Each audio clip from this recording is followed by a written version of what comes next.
Coming up on the CHGO Cubs podcast, presented by Toyota and Bet365. 4 days without Cubs baseball. Don't worry, we've got you covered. Who were the most important Cubs before the All-Star break? Who will be the most important Cubs after the All-Star break? Plus, we've got the draft, what's that all mean, and trade talk. CHGO Cubs next.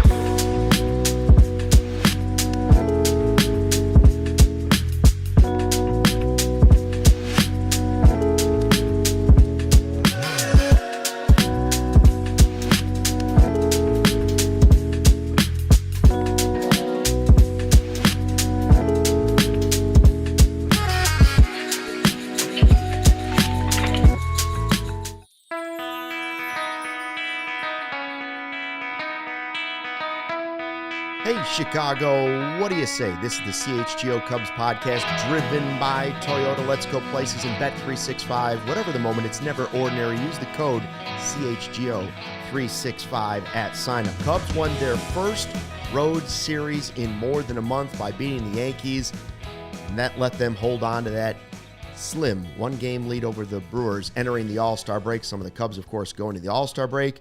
We'll talk about that. We're going to look ahead to the rest of the draft, what has already happened in the draft. We're going to talk about trade possibilities, and we're looking at key Cubs before the break and who they might be after the break. Luke Stuckmeyer, Kevin Wells in for Cody, who's on vacation. Sarah running the ones and twos. We got a lot to talk about. Shout out to everybody in the live YouTube chat here at the all-new CHGO Cubs YouTube channel. Make sure you subscribe, review, like. Tell a friend, tell a neighbor, tell a total stranger. I see our guy Ron's already in there. We're early today. Yeah, a little bit. Tomorrow, early. Corey and I will be doing a post-All-Star game podcast, sort of a post-game / All-Star break one. Don't forget, by the way, this is also, Kevin, rank week here at CHGO. Tonight at 7 o'clock, the Blackhawks will have their rank week show. Jay Zawoski will do a deep dive also after that show for a Die Hard special. And we, the Cubs show, will have our Rank Week show coming up Wednesday night at 7, and that will be the greatest what-ifs in Cubs history. Oh, boy. Top 10 what-ifs. The greatest what-ifs? Yeah, Joey Christopoulos and I did it. Joey and I already did the show. It's ready to go. And let me just tell you, there's a lot of pain in that show. I was going to say. There's a lot of years of pain. There's a few recent ones that... in that show. I'll wait for the show, but I got a couple I'd mention right off the bat. Yeah, so Hawks start off our rank week tonight at 7. We've got ours coming up Wednesday night at 7. The draft has started. The Cubs started it yesterday. They've been pretty good at drafting recently. I'm not going to say they've been great because Niren always gets very upset with the drafting. They've done well, not as good as drafting Chris Bryant, Kyle Schwarber, yada, yada, yada, but they've done all right. Round one so far, the Cubs had the 17th overall pick, and they took Ethan Conrad, an outfielder from Wake Forest. First thing I will say, Kevin, I've seen none of these guys play. I have no personal scouting report of any of these guys. We're only going to tell you what others have said and then try to speculate a little bit. Yeah, I don't watch a ton of college baseball. I watched the College World Series. I didn't watch any Wake Forest baseball this year, but I did go back and review a couple tapes yesterday, and I was reading, Ivy Futures and what Greg does out there. He does a great job. And the consensus on this guy seems to be five-tool player, has the ceiling to be a five-tool player. And one thing I don't want fans to get caught up in is people are like, oh, well, they drafted a lot of outfielders. That must mean they're getting ready to trade outfielders.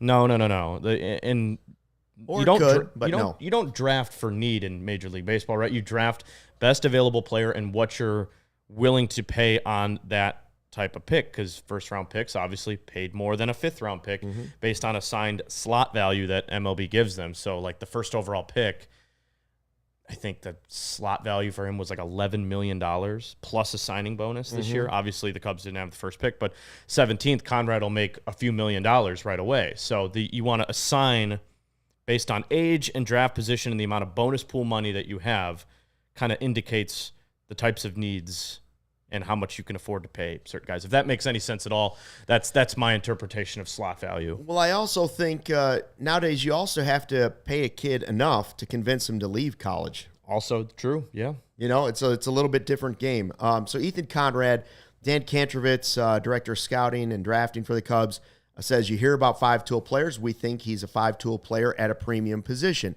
Left-handed, by the way. And he talked about how he loves PCA, can't wait to work with PCA, all these things.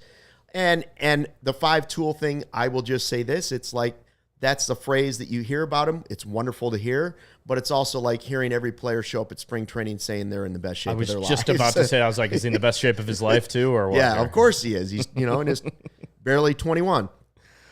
Jim Callis said they got one of the best hitters and best all-around players in the college class. And that was something that you did hear a lot about. Like, it's possible the Cubs got one of the most well-rounded players and somebody that might be obviously closer to the big leagues than, say, a kid coming out of high school. High school players are more ready than they've ever been to get to the big leagues. Mm-hmm. College players are more ready than they've ever been. Like, it happens fast.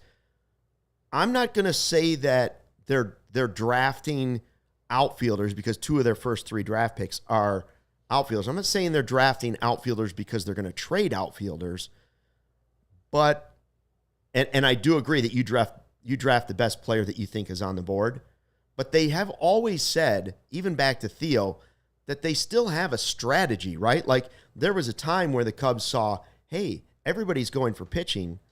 We're going after hitters. We're going after Bryant. We're going after Schwarber, right? And that was the theme of building that first run at the championship. Now it's kind of shifted to, wow, pitching's in a premium. Everybody's got to throw 100. We got to go pitcher. But look at the last 3 years. The first-round pick. If some guys are even, they've gone Matt Shaw, Cam Smith, and now Conrad. Position player, and college player. Closer to the big leagues. The other two guys are already in the big leagues. So how far away is this guy? We just don't know. Well, and that's the fun part and the fun speculation about the MLB draft and why I did choose to sit down and watch about 45 minutes of the draft last night. I know normally I wouldn't, but I've been so interested in how Jed and Carter have gone about the draft the last few years, and the fact that they've been able to identify guys that have immediately come up and made an impact. That makes me excited. I'm gonna know who their first round pick is, because chances are he's, like you said, probably closer to the big leagues than we think.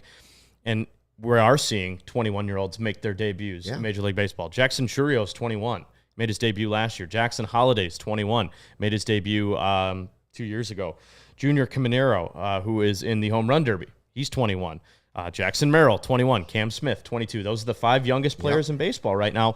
All of those guys, pretty good players, too. So that's the fun part. It's not just about draft and stash anymore. It is about, hey, we can supplement our roster in a relatively affordable fashion, and while we're in our winning window, maybe that guy's ready to come up in case of an injury in the next year or two. That's kind of the idea at this point. Yeah, their second pick, also an outfielder from college, Kane Kepley, outfielder from University of North Carolina, also left-handed. So their first two picks, both left-handed outfielders that they think can get to the big leagues sooner rather than later, in just that they're closer because they're college players. And then they go pitcher, Dominic Reed, Caleb Wing, and then two more outfielders, Cade Snell and Josiah Hartshorn. So lots of outfielders. Lots of outfielders, and I don't think it means that they're necessarily trading Kevin Alcantara or Owen Casey, but I think if you look at it realistically, this works with the plan in that almost certainly one of those two outfielders is being traded. And right? I'm not saying that's why they did it, but you are restocking. If everything's equal and you want guys sooner rather than later, or you want to be able to trade some of these guys in a little bit, you can tell a team this guy's close. Look at Cam Smith. Look how fast they turned around Cam Smith and turned him into Kyle Tucker. So... Well, is it everything? No, but it's still a little asterisk there that says, it's pretty clear that one of those two guys is going to go, I would think. it's just another bargaining chip Yeah. too, right? Like, yeah, like, hey, look at our past history of draft profiles and the guys that we've scouted and our success rate. We've hit on a lot of talent.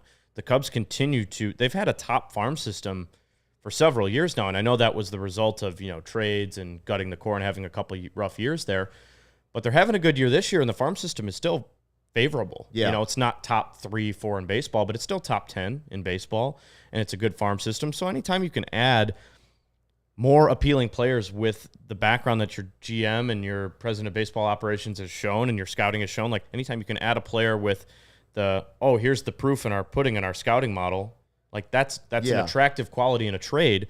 And if you do look at the Cubs' top 10 prospects right now, I mean, Casey's number 1, Ballesteros, infielder, Jefferson Rojas, infielder, James Triantos, infielder, Fernando Cruz, shortstop at 7, and then you got Christian Hernandez, shortstop, second baseman, infielder.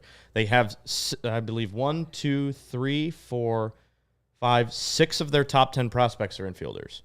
So, that's why you're maybe going a little bit more outfield heavy to balance out the system. And I was surprised they didn't go after more pitching. That did surprise me. I know Jed loves pitching, but that was their 3rd-round pick, Dominic Reed from Abilene Christian. By the way, did you see that guy? No. The only thing I read about him is 112 strikeouts in 88 innings. Oh, that'll play. First guy in his school's history to hit 100 strikeouts. And so you see, what have we asked for? Again, this isn't a thing of need, I don't think necessarily as far as like we need strikeout guys, but they start looking for that, right? The franchise doesn't have a lot of swing and miss guys necessarily. Oh. Now you got a guy that shows you he can do that. He's 6'3", he's 200 pounds, and strikeouts are his deal at the college level. So we'll see how that works. I see Evil Wax has a Toyota Super Chat from us. Evil Wax 73 says Ethan Conrad seems to be the best so far. Said that he could have been picked 10th if he was healthy. Yeah, he had shoulder surgery after a few games, and then he missed the rest of the season. But very, very highly thought of from the stuff that I've read. Again, I've never seen him play. Never once in my life. Yeah, and the Cubs are picky with medicals. We know that from the last couple off seasons. Jesus so clearly, Luzardo. Clearly it had to pan out and in a positive way. They're probably looking at his medicals saying, okay, you're going to be fine. This clears. So I wouldn't have any concerns about that whatsoever. Yeah, I have. And as far as the rest of the draft, I will not sit there and no. I don't know any of the players, so it doesn't do me any good. I might read the write-ups about them, for instance, that this guy had surgery, lefty outfielder, 5-tool, yada, yada, yada, or a guy that has thrown 112 strikeouts in 88 innings. That's interesting to me. But the rest of the way, I don't know. Give it a year, give it 2 years, and let's see where they start to fall in the prospect rankings for the Cubs. Prospects are just, I mean, it's a hit or miss thing. You have no idea. You have no idea. It's like I think more than any other sport, it's just a complete roll of the dice. Now they have more information than they've ever had, so hopefully they're getting better at it. But I don't know. Yeah, I mean, the best example of this, right, is Mike Trout going 25th overall. Right. I mean, no one really knows. I would say now your odds of succeeding and keeping your eyes on first-round picks is high because a lot of top 10 picks become all-stars. That's just, the numbers show that. But in terms of these guys, most Cubs fans are not watching because you can pick from high schoolers across the country and all of the D1 programs, D2, D3 program. Like, you can't have your eyes on all these guys. Now, some people who love the scouting area and, that they have individual scouts for different parts of the country, that's their jam and they love that. Those are the people you want to listen to. As in terms of fan base, now is just a time to say, hey, the Cubs models have really worked in this draft. Let's get excited and kind of keep our eyes on him and see how fast his rise is. Is it going to be like Matt Shaw where he goes from high A to AAA in a year? Yeah. I mean, that would be exciting. Yeah, it would. I seen King Tanner has joined us in the live YouTube chat. Says, never tuned into the Cubs show. Mainly a Hawks guy, but I do watch the Cubs. Absolutely electric baseball most games. Hey, welcome, King Tanner. Man. Welcome to the show. Come back. We appreciate it. Thanks for watching. Coming up, what we're going to talk about here is, first, we're going to establish our top 10 list for the most important Cubs from before the All-Star break. Who were they? Who were the most important 10 players before the break, and then who would you think will be the most important after the break? Start to throw some of those names in the list for us here in the live YouTube chat. But first, we have a word from our sponsors. Whatever the moment, it's never ordinary at Bet365. New customers now get $150 in bonus bets when you bet $5, win or lose. Sign up, just use the code CHGO365, put down $10 and place a bet for $5 to get $150 in bonus bet, even if your bet wins or loses. And then the best 365 early payout offer, you're a winner if your team goes 5 runs ahead with instant payout on straight bets and parlay selections marked as winners. That's for MLB. Download the app and use the code CHGO365 when you sign up. Breaking news from Bet365. New customers now get $150 in bonus bets when you bet 5, win or lose. Sign up, use the code CHGO365, put down $10, place a bet for 5, get $150 in bonus bets if your bet wins or loses. Bonus bets can be used on the spread, totals, player props, futures, and more. Whatever the moment, it's never ordinary at Bet365. Must be 21 and up. If you or someone you know has a gambling problem, crisis counseling and referral services can be accessed by calling 1-800-GAMBLER in-app only. Just like our favorite team needs a home field advantage, your home needs a home flooring advantage, and Empire Today can help you get it. Empire Today has flooring experts, dedicated flooring professionals who focus on flooring every single day. We've all been to the big box store, right? You might have a flooring department there, but the person helping you with flooring might have been selling toilets yesterday. They might be watering the garden center tomorrow. Empire Today lives and breathes flooring. With Empire Today, you get clear, upfront, and all-inclusive pricing. So schedule a free in-home estimate today because some things are just better at home. CHGO listeners can receive a $350 discount using the promo code CHGO. You heard me right. $350 off. All you have to do is type in the code CHGO. Restrictions apply. Visit empiretoday.com/CHGO for full details. All right, 4 days without Cubs baseball. Don't worry. We're here to fill your fix. Thank God there's something. There's nothing on TV during the All-Star break. It's a terrible time of year. I think it's the slowest week of the season, except for here at CHGO, where we have Rank Week. Don't miss our show. Coming up on Wednesday night at 7 is our debut. Biggest what-ifs in Cubs history. One might involve rain. That's all I'm going to say. All right, I like lists, so let's do our 10 most important Cubs before the All-Star break. So this isn't who was your preseason pick for most important. This isn't who's your best player in the first half of the season. This isn't who's your favorite player before the All-Star break. These were the most important Cubs before the All-Star break, okay? For number 10 for me is Jameson Taillon. Now, there's a lot of people that get angry with Jameson Taillon, but I say he's been super important, top 10 for the Cubs before the All-Star break because of the injury to Justin Steele, because the fact that Shota Imanaga missed 2 months of the season, right? And Taillon, what the Cubs really needed, along with Matthew Boyd and some other things, but what they really needed was somebody to fill some innings. Not all of them necessarily the best ever, but he had a stretch of like 10 of 12 starts that were quality starts. He went into the season being your number 3, probably your number 4 starter. Yeah, I think more number 4, yeah. So he's thrust into the spotlight, and guys, he delivered. I don't know what to tell you. He's not an ace.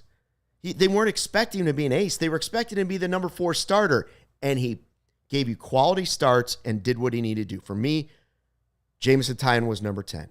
Do you want me to go through my whole 10 and then do Kevin's, or you want to go to Kevin's number 10? Let's go to Kevin's 10. Number 10 for me, Drew Pomeranz. Yeah. Drew Pomeranz. There's a lot of guys in this bullpen that have been great. Obviously, the bullpen had started off the year a little bit rough. It was a little rocky. Craig kind of figured it out, found out where guys were going to be placed, and Drew Pomeranz didn't even start the year on the Cubs, and turns out he's already probably their second best reliever right now, second most valuable in terms of F4. Third most valuable behind Thielbar and they probably Palencia. Did they find him selling insurance? I don't even know it was going. He hadn't pitched in years. He hadn't pitched since 2021. Yeah. So, not that there's anything wrong with selling. Going through his numbers, 25 innings that you wouldn't have had starting the year, 16 hits only allowed, 2 runs in 25 innings, 9 walks, 26 strikeouts. So a strikeout an inning and 2 runs. He has been, and he's also, let's keep in mind too, you've used him in the long-term role.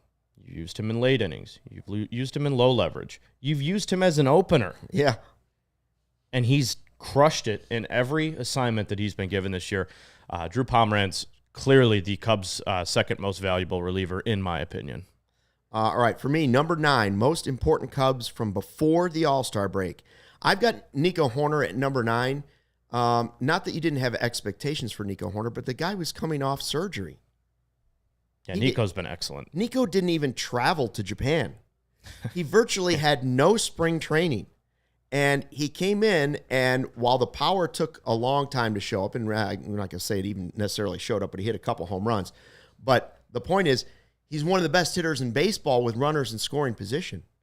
He's been clutch. That's what he's been. And, of course, the defense has always been great. So you didn't know what to expect. The guy was in every trade talk on the internet that you can imagine before the season started. And here he is, one of the best hitters with runners in scoring position. Nico Hoerner's number 9 on my list. Most important Cubs in the first unofficial half of the season. Daniel Palencia for me at number 9. His emergence has been excellent in that closer role, has one of the best and most electric fastballs in all of baseball. Yes, in all of baseball. He has allowed so many guys to fit into the long-term, like mid-inning roles when guys have shorter starts or longer starts, because he's locked in that 8th and 9th inning high leverage spot, because he's been so effective there. I know gave up a couple runs in New York over the weekend, but he leads the team in WAR for relief pitchers. He's got .8. He's almost a 1 WAR player through the first half. And remember, he wasn't thrown in a lot of these high leverage roles. So if he hones that in for the second half of the season, that eliminates a huge need for the Cubs moving forward. You can pencil him in that late leverage, high leverage role. Maybe you go out and add another guy. That's what wins in October baseball. High leverage arms who throw hard. Palencia is the one guy on the Cubs who has that 100-mile-an-hour fastball consistently. There's no other guy like him on the team that can do what he does. That's why he's number 8 or number 9 for me. Number 8 for me is Brad Keller. Yeah. Another guy off the scrap heap that you had no idea what you're going to get, and give credit to the pitching infrastructure and Jed Hoyer and Carter Hawkins. They found this guy. They thought, we can fix this. All of a sudden, he shows up at spring training, and his fastball is ticked up a few spots. And we didn't know what to make. We were looking for guys in the bullpen. I thought Merriweather was going to be a key part of the bullpen, right? Mm-hmm. Yeah. Take Merriweather out. Put Brad Keller in. He's been everything you could. Did he have a couple of hiccups here at the end? Yes, but Brad Keller, spectacular. Didn't know what to expect from him. Yeah, I expected very little. How many? 42 innings? 42 innings from Brad Keller in the first half. Yeah. Man, that's solid. It's what you call a really nice signing that does not cost you much. There's no, if he was bad, you just do what you did with Julian Merriweather. That's an efficient signing, no doubt. All right, who's your number 8? My number 8, let me pull up the list. Dansby Swanson. I know a lot of people don't like Dansby Swanson. I know he's highly controversial.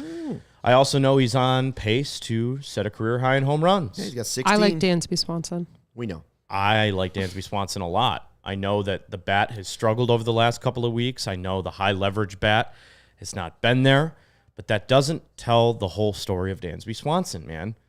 Look at all the runs he's saved this year. He's a 2 WAR player at the half, so he's on pace for a 4 WAR season. He's a 4 to 5 WAR player. He's been that the last 5-6 years of his career, in that 3.5 to 5 WAR. And he's on pace to match that, but also set a career high in home runs. So, to me, I don't see the problem with, and I think he fits well in this lineup, and I think when the Cubs add a bat, he's going to be even better, because he's going to be able to settle in at the bottom of the lineup and continue to feast. And where he belongs. No, people will point out the fact that, he can't hit, he's got a bad bat or whatever, but he can hit. He's just, the situational hitting hasn't been there. And it has. He's been great with the bases loaded. He's been terrible with runners in scoring position. And I don't know what you make of that. That doesn't make him an invaluable player. No. I think he's absolutely a top 10 player on this team right now. I think he had a pretty solid first half. It wasn't a great first half, but he's definitely good enough to be my number 8. My number 7, I don't even know what to say about this guy. Carson Kelly, are you kidding me? Yeah, we're aligned.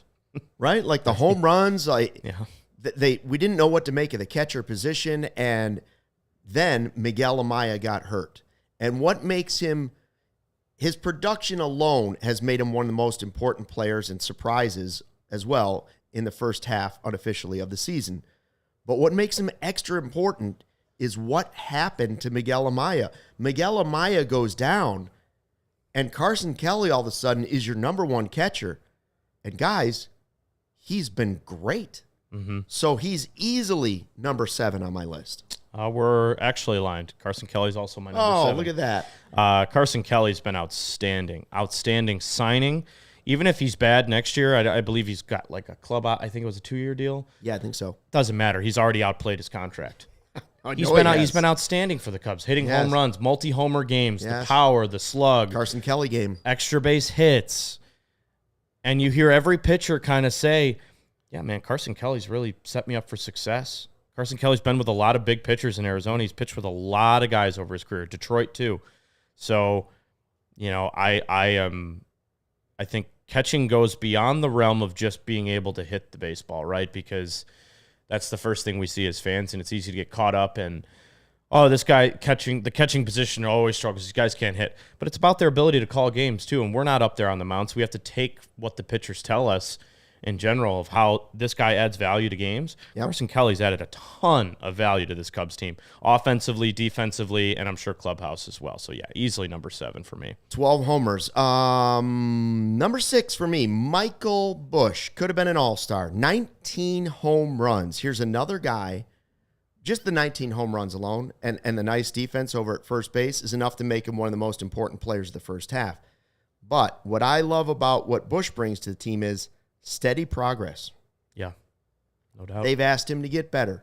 And since the day he got here, all we've seen is improvement for Michael Busch. Sooner or later, you just have to make him an everyday player over at first base. He's starting to hit lefties. Some of these last home runs have been against lefties. Sooner or later, he's going to be that guy. By the way, yesterday he was the leadoff man and hit a home run. Michael Busch is turning into the star they want at first base, and he is easily number 6 on my list for most important Cubs before the All-Star break. Yeah, number 6 for me is Seiya. I know some people will say, whoa, that's a little low. Seiya's power's been there. The extra bases have been off the chart. He's having career numbers to start the year. Mm-hmm. Slugging, on-base percentage, average, homers, everything. He's having his best year as a pro. He's not playing the full game all the time. He's not playing the outfield a lot. And when he has, he's made some mistakes. Yep. He's made some base running mistakes. I think he's an incredibly valuable player to this team. And this is no disrespect to put him at 6 because, to be honest, 1 through 6 for me, I think they all should have been all-stars. 3 of them are all-stars. I think the other 3 also should have been, but the new rules changed that. I think Seiya in other years is probably an all-star when you don't have to have guys representing every team. So Seiya's been great this year. He's been crucial to their success in the middle part of the order. He's on pace for over 40 homers, well over 100 RBIs. He's been absolutely outstanding in his role, and credit to him for taking on the role of saying, yeah, I'll take a step back to Kyle Tucker. Yeah. My number 5 is someone that was also already on your list, Daniel Palencia. And just remember, when the trade talks come up, I just saw John Morosi talking about this as well. He's one of the most underrated additions at the trade deadline in the last couple of years. This is someone the Cubs got out of single A in the Andrew Chafin deal, and now he's their closer, and he's pumping 100. That's the type of move that can be under the radar and show up a couple years later. You talk about fun draft profiles and scouting and watching the draft. Yeah, Palencia couldn't have been drafted that long ago. No. So that's my 10. That's my 10 through 5. We got one more for Kevin, then we'll hit an ad break. Yeah, Nico Horner is my number 5. People might say that's a little high. I disagree. He's a 2.5 WAR player, F-WAR, and he is just been absolutely outstanding against left-handed pitchers. What do the Cubs not do well? They don't hit left-handed pitchers. Nico Horner, now you saw him in that leadoff role, and they're going to platoon those guys, Busch and Horner, for a little bit while Happ tries to get it back on track. Nico Horner does something that no one else on the team does. He hits left-handed pitching. He's batting over 350 against lefties this year. 2 homers again. 2 of his 3 homers are against lefties. And he's playing another Gold Glove level second base again this year. So that sets him apart from the guys below him. He's harder to replace because of the current team that you have, that gives him more value than those other guys. And a lot of fans wanted him traded in the offseason. Let's just Not keep me. that all in mind. I'm just Not saying. Not me. Not There were Corey. a lot- Not there- you. I don't there think were- you did no, either. there were just a lot of people. I'm just saying. All right. We're going to continue our top 4 most important Cubs before the break. But first, a word from our sponsors. Sunnyside Cannabis Dispensary is your home for judgment-free cannabis shopping. It's a place where all kinds of visitors are welcome to come in, explore, discover, and purchase a wide array of high-quality products. Sunnyside has everything you need to elevate your summer. So what are some of the amazing features or brands that make their products awesome? Well, one-stop shop for all your cannabis needs. It has an expertly curated menu, over 100 strains to choose from. It's Illinois' favorite dispensary. Locations all over the state: Wrigleyville, River North, in the suburbs, in Champaign, South Beloit, and more. And if you're just starting out, Sunnyside has expert guidance and brands we know you'll love. Just check out Good News and Mindy's to get you started. If you're a pro, we've got you covered with over 100 strains on the menu, new ones added every day, expertly curated. We know you'll love Floricals and Cresco brand as well. Visit sunnyside.shop for Bright Buys every day. 50% off your first 3 online purchases with that code HICHGO. Checkout to qualify. Exclusions apply. Sunnyside Cannabis Dispensary. Bright Buys every day. Only for 21 and up or Illinois medical card holders. And for existing users, use the promo code CHGO50 for 50% off one Cresco Labs brand item. Kevin, I've spent more than 40 years of my life living in good old Cook County. I love it. What I don't love as an adult are the property taxes. Overpaying for property taxes is something far too many Cook County residents are doing. You don't have to be one of them. In Cook County, the appeals windows vary by township and close very rapidly. So let Ownwell's experts ensure you're prepared for when it counts. Sign up in under 3 minutes. In Cook County, Ownwell has a 25% contingent fee, meaning you only pay if your property taxes are reduced by them. 86% of Ownwell's customers receive a reduction, no upfront costs, savings, or free guarantee only if you pay. Save money with your Cook County property taxes with Ownwell. That's ownwell.com/cook, OWNWELL.com/cook. Okay, we're breaking down our most important Cubs before the All-Star break, and then we'll do our most important Cubs that we think will be here after the All-Star break. Number 4 for me is somebody you've already had on your list, Seiya Suzuki. I agree. He could maybe even be higher on the list, but he is a DH, which, by the way, some people told us he would not accept, and he would not play, and he would not do it, and he didn't want to be here. And you know what? Not only has he accepted the role, he's embraced the role, and he's been spectacular in the role, and he's putting up career highs.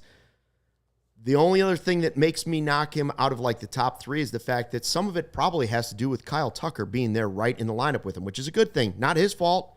That's what we need. More good guys around him, and now we're seeing the full potential of Seiya Suzuki, right?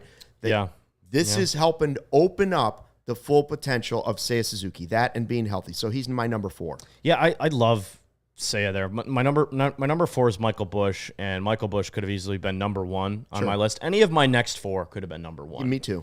The only reason I didn't put Seiya in my top 4 is the strikeouts. That's it. Yeah. Just a little too many. The strikeout rate's a little high for me. But Michael Busch, man,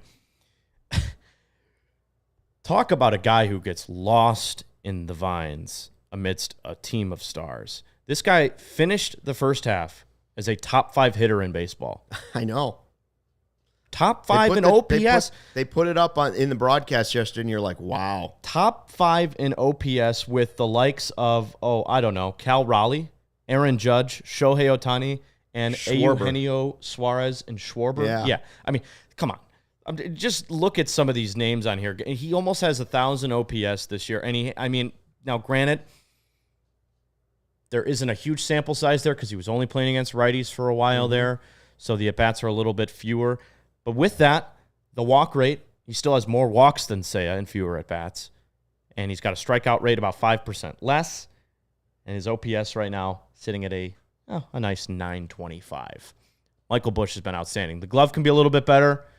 That's the only reason I didn't put him a little bit higher. The glove can be a little bit better. Too many errors for me this year. But overall, I think he has been an excellent acquisition, and he looks like he could be a future star on this team. Already is kind of emerging as a star. Yeah, back to my Seiya, by the way. Ron says Suzuki's OBP not elite either. It's not even good. I would suggest that more power has led to that. right? Probably. Pulling the ball more and going for more homers, which I'm willing to sacrifice some of that for 25 home runs. He's an aggressive hitter. He doesn't like to take a lot of walks, and that's sometimes his strikeouts are ugly. All right, this one's easy. Number 3. I don't even have to talk about him much. Kyle Tucker. He's everything as advertised, and I have one last thing to say. Pay the man. Yeah, Matthew Boyd is my number 3. I think that leaves you with the clear following 2 that are going to be 1 and 2 on this list. But listen, Matthew Boyd is 3rd on the team in WAR. He was an all-star. He deserves to be in the top 3. The other 2 are also all-stars. Matthew Boyd has been the rock of the rotation. 8 shutout against the Yankees. Yep. The team leading the league in home runs. Teetering on the Brewers catching you. I mean, you talk about a start when you needed it going, eye to eye with one of the best left-handed pitchers in the American League, one of the biggest signings of the offseason, the guy who got paid almost $200 million more than you.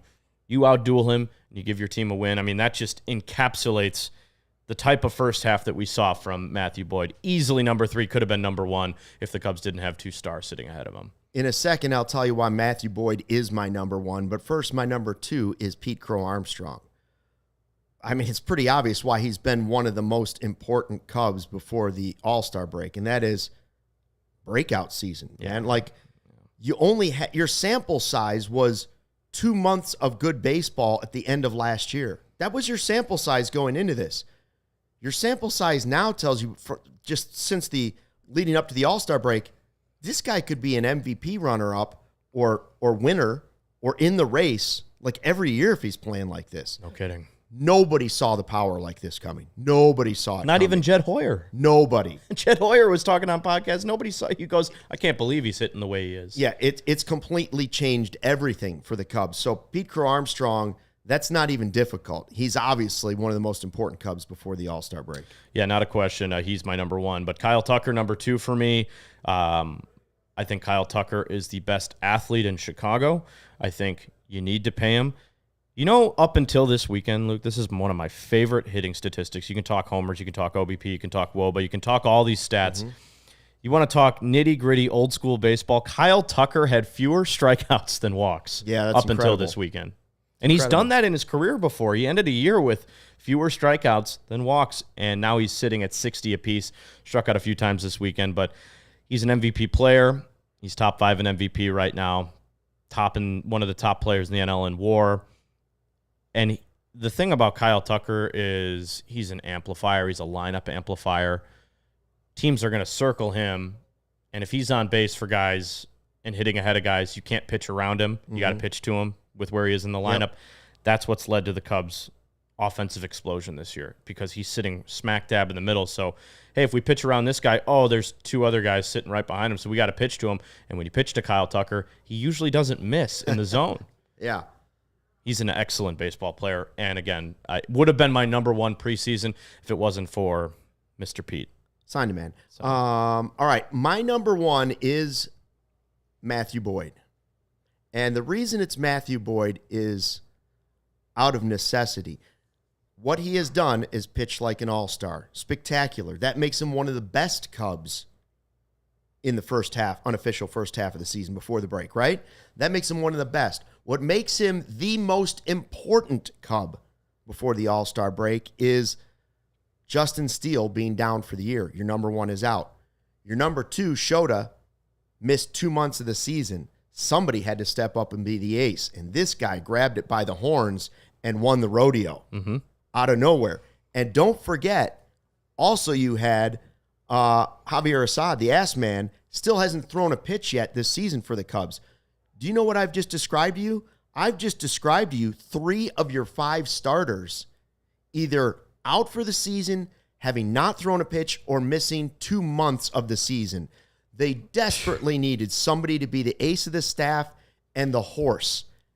And Matthew Boyd has done that to aces. He's the most important Cub before the All-Star break. How about one of your other starters having to go down to AAA and figure it out? That's right.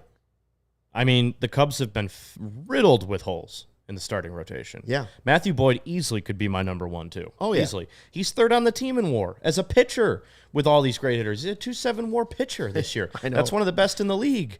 And he's got, I believe he finished at the All-Star break with the third highest batting average against, or third highest ERA in the National League behind Paul Skeens and Zach Wheeler. That's not bad.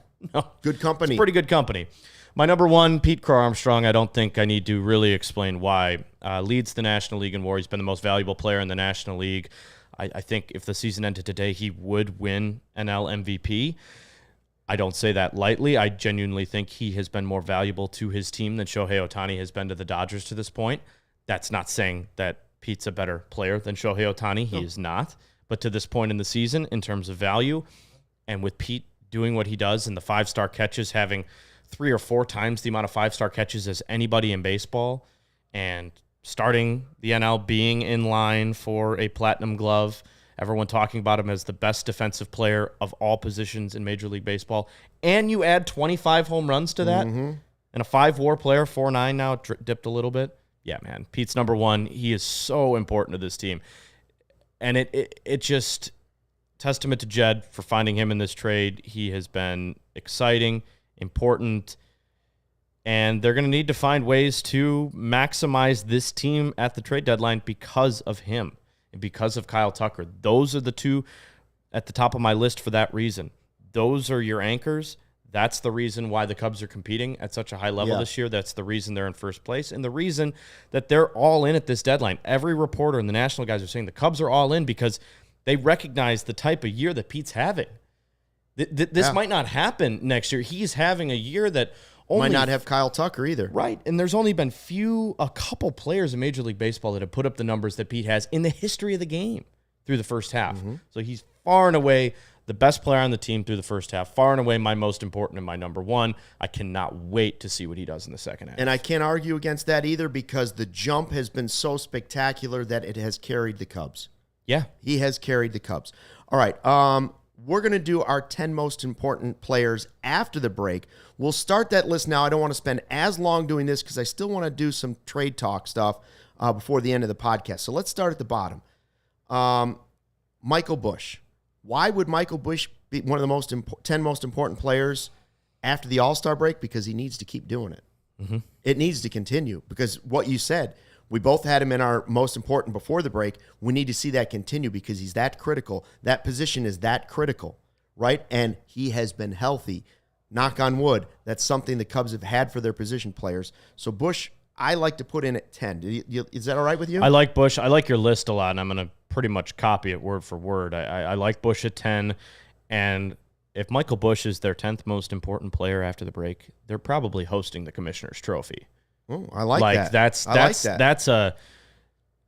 I mean, he's one of the only players who wasn't named an All-Star with a 900 OPS. Like, that never happens. The guy is having an All-Star level year without the recognition. Right. Number 9 for me is Dansby Swanson. The defense alone, because if Dansby goes down, now you're throwing things into a loop because Nico needs to move over to short. This elite defense the Cubs have formed, Nico's important there, but Swanson is important there not only because of the defense, but also what we just talked about. Like if he can find a level of consistency, just slightly more productive, which shouldn't be hard with runners in scoring position and in key spots. Do you see what this lineup will look like? Mm-hmm. With him at the bottom, like put him in the 8 spot or the 7 spot, and you put his homers there with 16 homers, and you say, oh man, this guy could hit, what if he hits 30 home runs? And he plays that defense. Do you see how that lengthens that lineup? Dansby's number 9. What I like, too, about the list and the hitters being at the bottom is, hitting is really important, come October. It's half the game, whatever. But what wins in October? Yeah. Home runs and pitching. Yeah. So this list kind of goes up towards your home run hitters and your pitching being super important. And that's why I like Dansby in the 9 hole. He's going to have an impact on this team down the stretch, but you're not necessarily relying on him to be, the superstar because he doesn't need to be. And I think that if he can just continue to be Dansby Swanson, be the average 3.5 to 5 WAR player with Gold Glove level defense, that's what you signed him for. That's what he's being paid for. That would be a a very fair spot for him. And he's there in the postseason to help the pitching not have base runners if they do give up home runs, which he obviously does. All right, real quick, I just have Ian Happ in at number 8 because we haven't seen good Ian Happ. And if Ian Happ, who usually averages out to being the same player at the end of every season, so if that means we're going to have a good second half of the season, again, hello offense, hello Cubs. Like, he can be a key, especially if he's going to be back there at the top of the lineup when the play resumes at the end of the All-Star break. We're going to give you 7 through 1 after the break and talk trades in a second as well. But first, a word from our sponsors. Yes, Kevin, in my 20s, people used to ask me, Stuckey, where did you get those amazing slab packs? The answer was sit-ups and crunches. Now the answer is Arena Club. That's right. Looking to buy, sell, trade, or rip open a pack of cards, Arena Club is changing the hobby with their transparent slab packs. You got to go check out these slab packs. You can rip a pack for as low as $25, hit on a card that's worth tens of thousands of dollars. Whether you're buying, selling, trading, grading, or ripping packs, Arena Club is the safest, most trusted name in the game. So if you're heading to the 45th National Sports Collectors Convention, be sure to stop by the Arena Club booth. It's happening July 30th through August 3rd in Rosemont at the Convention Center. They'll have special promotions available for both new and current customers. Swing by to pick up your national-specific promo and see what the hype is all about. Right now, 20% off your first slab pack or card purchase by going to arenaclub.com/CHGO. Use the code CHGO. When I was in my 20s, I'm still in my 20s. Oh, I bought my first car. You went to Ray Chevrolet in Fox Lake. It's firing off fireworks with big savings all month long for the 4th of July. Coming to shop the Freedom to Save sales event and drive home with $10,000 off MSRP on new Chevy models. Or check out their selection of over 125 vehicles under $20,000.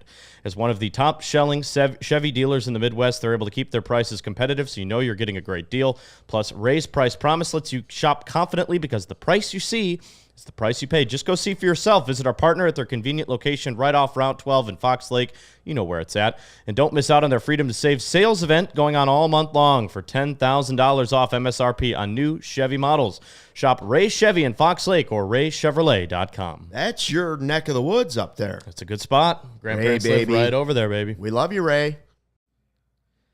We want to tell you, by the way, before we get going here again, about our Die Hard exclusive event coming up. It's the rooftop event against the Pirates coming up in August.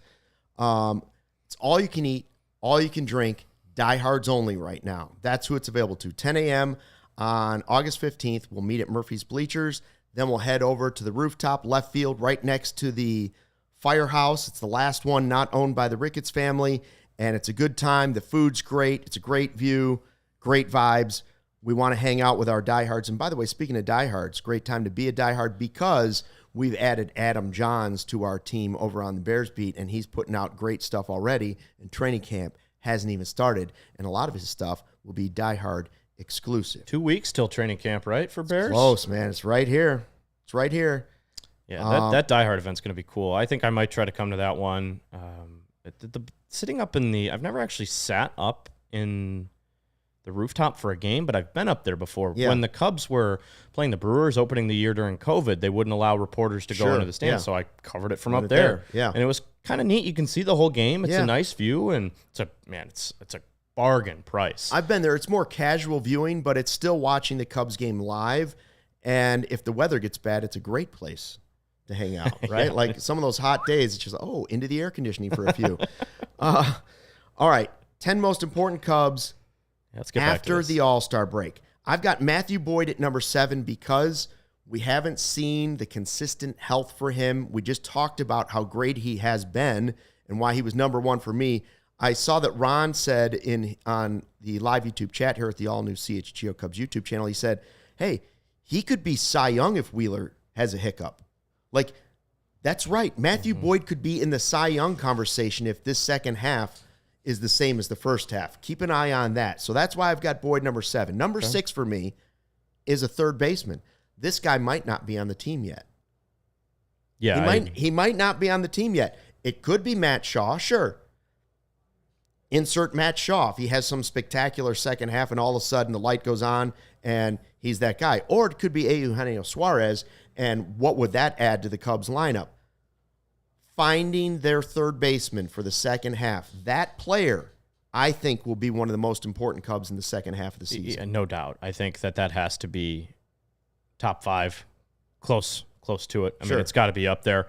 And I think, well, people are saying, oh, why? The Cubs already have a great offense. Because, again, what do we say all the time? We don't know what pitching is going to be available at the deadline. If you have a strength, make the strength bulletproof. Make your offense bulletproof. Yeah. If you have the opportunity to go get Suarez, he's easily top 5 most important player for you down the stretch if he can continue on the career highs that he's having this year in Arizona. So I'd put Matthew Boyd a little higher, honestly. I think my top 3 would be pitching, but outslug him if you can't outpitch him, which is going to be tough. That's why number 5 is the pitcher to be named in a few weeks, or less. Who are they going to acquire? What frontline starter are they going to acquire for the rotation? Why is it important? Because that's what they need the most right now. We don't know who it is. I can't put it at number 1 because I don't know if it's going to be an ace. But even if it's adding a 2, a 3, somebody to fill that void so Ray can go to the bullpen, someone to fill that void so Brown can go to the bullpen when he comes back, it's still going to be one of the 5 most important players on the team. Right, and you mentioned it might not be an ace. It might not be somebody who's on an expiring deal either. We've heard Jed's willing to get creative here. Yeah, and then it could extend into one of the most important players for next year because of Steele. I heard Seiya Suzuki mention on his podcast today, The Athletic Show with Patrick Mooney, he dropped Tanner Houck from the Red Sox. Yeah, I heard that. Name, yeah. Which signed me up for that. But haven't they won Tanner like Houck. 9 in a row? 10 in a row. They're not trading. Well, they could be a mix. They could be a mixed bag, but they've won 10 straight. That's what I mean by the creative thing. If you trade Tanner Houck, that means you have a bigger piece to the puzzle to add and take his place in a different trade potentially. So that's the type of creativity that I think we can expect at this deadline. Maybe not from the Cubs, but from some teams. And yeah, I mean, if they have the opportunity to get a guy like Tanner Houck, come on, man, that'd be awesome. Tanner Houck, one of the best young pitchers in the game. So maybe they like no matter who Justin they get. Turner. I don't know. All right, let's just knock out 4 and 3 at the same time. Seiya and Tucker. Why? Keep doing it, baby. Keep doing it. Home runs and scoring efficient runs in October wins you a lot of games. Offense, back to back to back. Number 2 is Pete Crow-Armstrong, because if he does in the second half what he's doing in the first half, he very well might be the most valuable player in all of the National League. Yep, and I would put Pete, if I'm making my list, I agree with you in your 1 and 2 here. Shota's got to be number 1, and Pete's got to be number 2 because pitching is the most important thing.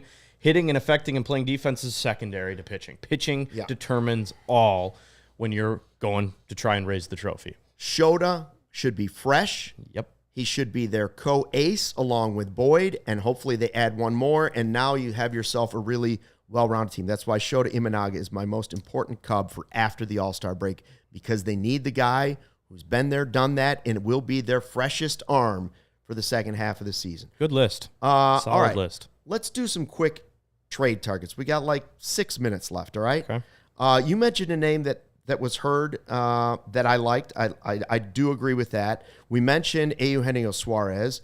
I was listening to Patrick Mooney and Seiya Suzuki on their podcast for The Athletic, and always great. And you know, they mentioned a guy that Gary's talked about in our live YouTube chat here and different people. And that name is Willie Castro. But what they were talking about on their podcast is interesting. The Cubs might not, if they don't get Suarez, who's a clear like, oh, okay, this guy would do this. You may not have an obvious answer for that bench role or other player, but you got to look around the corner and say, we've been real healthy. I'm not wishing this on anybody, but I need somebody that can do a lot of different things. If I need somebody to fill a role for a while or be that guy, do you really, for instance, if something happened in the outfield, are you really ready to say to Owen Casey, we trust that you're ready? Because look at what happened to Matt Shaw early in the season. You thought he was ready. He's not ready offensively. You can't count on that. You can hope and you can wish, but you have to find somebody at the major league level that you can put in there and say, at least we can tread water there with this. And Willie Castro would be that at multiple positions for you. He also could end up being your third baseman. And I'm also not against, we talked about it last week, a lot of teams inquiring about DJ LeMahieu. He's not going to be your third baseman because the Yankees won't even play him there.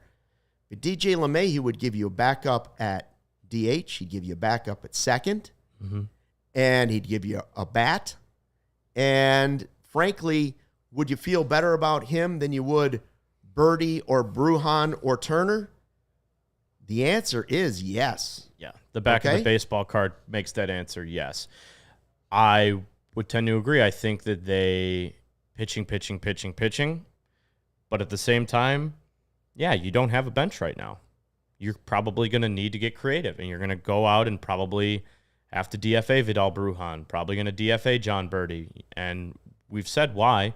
Because Matt Shaw is going to get one of those bench roles because Matt Shaw provides you more than what those guys do at this moment in time. Not offensively, but you take his overall net worth to the team and the role that you could put him in over what those other two give you altogether. So Matt Shaw gives you a nice backup at second base and a third-string shortstop. Heaven forbid Nico or Dansby both go down. So you have some depth in the middle of the infield there. Third base, no doubt, going to have to go out and get a guy. But I have no problem. Like Suarez and LeMahieu would be a nice mix, and cheap. Yeah, or Castro and Suarez and LeMahieu. Like, I feel better about that three than I do about the three that I just mentioned. You would get rid of Justin Turner, probably. Yeah, I would. I know that's going to be a difficult decision, but I don't see how that's not coming. He's just not producing, and right? I know that they really got him for the key at bats late in the season under pressure. But boy, it's sure looking like stuff has left him. Real quick, forget all the starters because we know they need the starters, and we'll go through the lists over the next few days and next couple of weeks. But I got a question for you. 2 closers, okay? To go along with Palencia. You more interested in David Bednar of the Pirates or Duran from the Twins, who we just recently saw? That's a good question. I don't know. Or Clase, if you want to throw Clase in there. I mean, Clase would be number one for me. Yes. I think Clase is one of the best closers of the last decade plus in Major League Baseball. So Clase, number one. Clase 1, who's 2? Gap. 2 would probably be Duran because of the fastball velocity and more consistency in the back end. Then 3, Bednar. But I don't really have an argument stating that I wouldn't want any of those guys. I don't either. I don't have an argument that says the Cubs shouldn't go out or focus on bullpen help. They should focus on everywhere help that's available. Yeah. This is the type of year where you're not penny pinching. You have money available in the coffers. Your books are clean. Like, you're under the cap as is, under the first luxury tax threshold by about $40 million, $40 million. So money shouldn't be an object here. So if you can upgrade, man. And you sent an option guys back down. If you want to keep Ben Brown in the minor leagues the rest of the year, fine. Like, Ben Brown's been an effective pitcher for you this year. But if you are more inclined to go get a more trusted arm and you have the ability to do so, you're not going to get an argument out of me that says, why isn't Ben Brown getting opportunities? No. He had his opportunities and he didn't earn them. Maybe he's working on the thing that will have him come back and be one of those 10 most important Cubs in the second half of the season. That is totally possible out of Ben Brown. I like Duran because of the heat. He's right there at 100 all the time. And I saw a game the other day where Mizrowski pitched for the Brewers, who are just one game behind the Cubs, and the average pitch for the Brewers the entire game was like 99.9. It was almost 100 miles an hour. The average pitch. That means not just starter to closer, start of the game to the end of the game. The average heat of their pitch all game was like almost 100 miles an hour. So that would have been Mizrowski, Uribe, and McGill, right? I think so. Every guy that came in was throwing right around 100 miles an hour. That's something to keep an eye on. You mentioned that, like, the Cubs have to find a way to match the Brewers pitching. Yeah, that's what I'm saying about Palencia with Duran or Palencia with Clase. Because right now there's shorten the game. There's quite a gap. Yeah. Starting in, like, the Cubs bullpen has been favorable, but the Brewers bullpen is just as good in terms of, fastball velocity. They're going to do a lot more. Starting rotations, there's quite the discrepancy right now. In the pitching department in general, I think you still take the Brewers over the Cubs in both. So finding a way to make that up is going to be important, no doubt. All right, this has been fun. Don't forget, it's Rank Week. Blackhawks show today at 7. The deep dive from Jay Zawoski as well for exclusive for the diehards. Our Rank Week show Wednesday, 7 p.m., the biggest what-ifs in Chicago Cubs history. Joey will be there for that one with me. Tomorrow, after the All-Star game, be ready. Corey and I are going to do a show. Who's winning the home run derby tonight? I don't know. I don't even know if I'll watch it, to be honest with you. You're not going to watch it? Cal Raleigh's in it, James Wood, O'Neal Cruz. Okay, let me know who wins. I put $10 on through Bet365. I put $10 on James Wood. Follow me. Tail me. I think James Wood wins it. Thanks for checking out the CHGO Cubs podcast presented by Toyota and Bet365. We're here all-Star week, so you don't have to go without Cubs baseball. Thanks for watching. We appreciate it. Thanks to everybody in the live YouTube chat. And don't forget, as always, fly the W.